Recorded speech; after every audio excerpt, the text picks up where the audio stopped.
தெய்வங்கள் சில நேரம் தவறாக நினைக்கின்றது.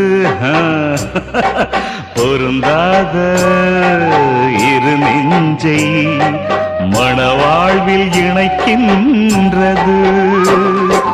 கல்யாணமே அன்பின் ஆதாரம்தான், உன் வாழ்விலே அது வியாபாரம்தான். மணி மாளிகை உன் வீடுதான், மாஞ்சோலையில் என் கூடுதான். மதுதான் மனைவி, இனி என் வாழ்க்கை துணைவி. நான் குடிப்பேன், கேட்கறதுக்கு பொண்டாட்டியா இருக்கா? குடிச்சுக்கிட்டே இருப்பேன், என்ன கேட்கறதுக்கு யாரு இருக்கா? ஒரு ஜீவன் தான், உன் பாடல் தான் ஓயாமல் இசைக்கும்.